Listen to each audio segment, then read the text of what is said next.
aborder la pénurie de main-d'œuvre dans le réseau de la santé et des services sociaux. On est ici aujourd'hui parce que la pénurie de main-d'œuvre a plusieurs visages. Bien sûr, il y a les postes vacants. Par exemple, 20 postes d'intervenants à la protection de la jeunesse, à l'application des mesures et à l'évaluation, mais aussi en réadaptation. La moitié de nos postes de psychologues sont vacants.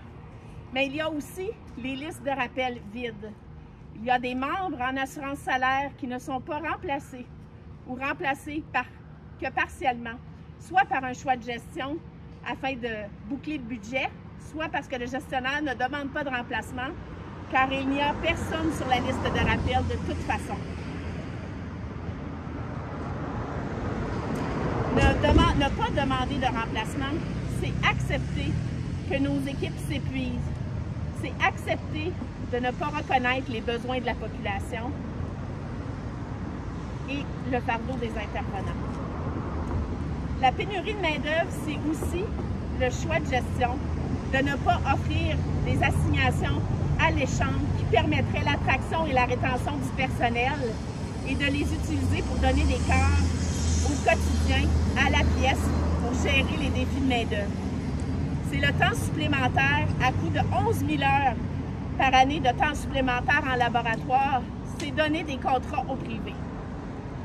Que fait Mme Filion et son équipe malgré nos demandes à prendre position? Eh bien, rien, c'est le silence radio. Les gestionnaires du CISO disent comprendre, reconnaître les difficultés, mais refusent de prendre position sur la place publique pour demander que les salariés soient traités avec respect et dignité. Tout ça pour protéger leur job, pour leur devoir de loyauté envers le gouvernement.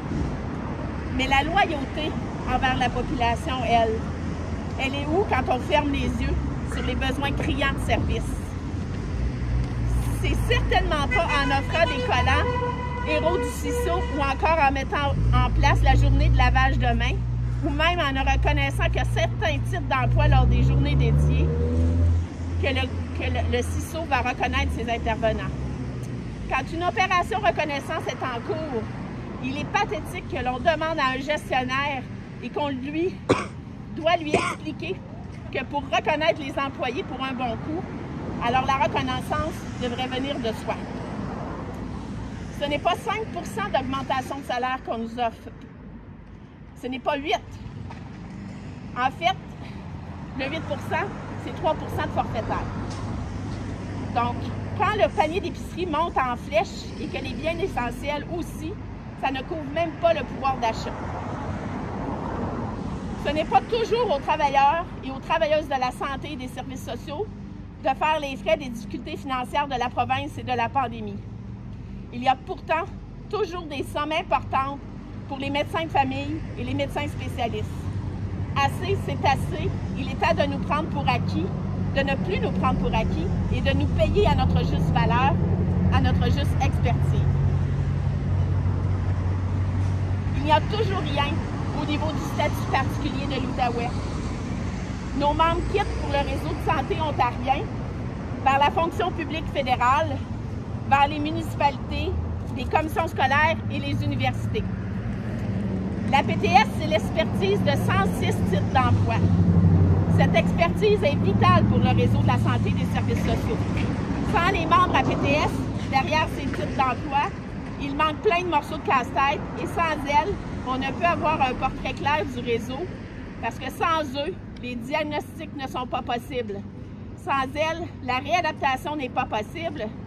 Sans eux, le soutien et l'accompagnement psychosocial n'existent pas. Et sans eux, le soutien technique qui vous permet de recevoir vos examens et vos traitements pour le cancer ne peuvent avoir lieu. Que ce soit à votre naissance, dans votre cheminement de vie, et ce jusqu'à votre mort, vous rencontrerez un membre à PTS. Que ce soit dans un hôpital, dans un CLSC, dans un centre de réadaptation physique ou en dépendance, ou encore dans un milieu de vie ou dans un centre jeunesse, quand vous prendrez rendez-vous avec votre garagiste, refusez-vous de payer leurs compétences. Quand vous devez avoir recours à un électricien ou un plombier, refusez-vous de payer leurs compétences.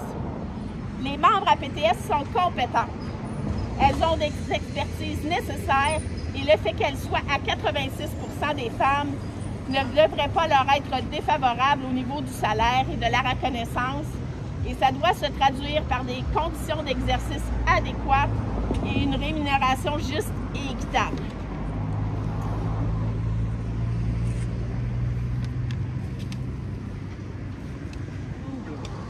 Pour dénoncer l'offre méprisante et intransigeante du gouvernement Legault envers des milliers de femmes du Québec.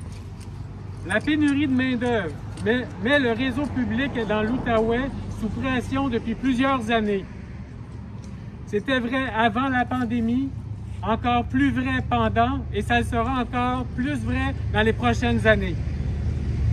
Le ministre Lacombe et le CISO ont la responsabilité de mettre en branle et la responsabilité de mettre les conditions de travail nécessaires pour pallier à la pénurie du personnel infirmier et cardio-respiratoire. Par leur silence, ils appuient l'attitude méprisante du gouvernement Legault envers les milliers de femmes du Québec. Comment attirer la relève dont nous avons cruellement besoin si le salaire offert ne reconnaît pas le niveau de responsabilité? Comment attirer la relève si le pouvoir d'achat baisse au fil des vagues de compression budgétaire? Comment garder les professionnels en soins dans le réseau québécois si des provinces ou des provinces voisines leur offrent davantage? Si le gouvernement a proposé dans sa dernière offre 5 % d'augmentation sur 3 ans, le gouvernement a proposé 5 % d'offre dans sa dernière offre patronale et non 8 % comme il le dit. Ce n'est pas une augmentation, c'est simplement le maintien du pouvoir d'achat. C'est pourquoi les dernières offres ont été rejetées majoritairement par les femmes du Québec.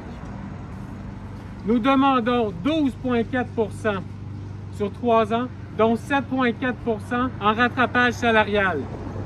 Les conséquences économiques de la pandémie ne peuvent justifier la stagnation salariale ni le maintien d'une discrimination systémique des femmes du Québec.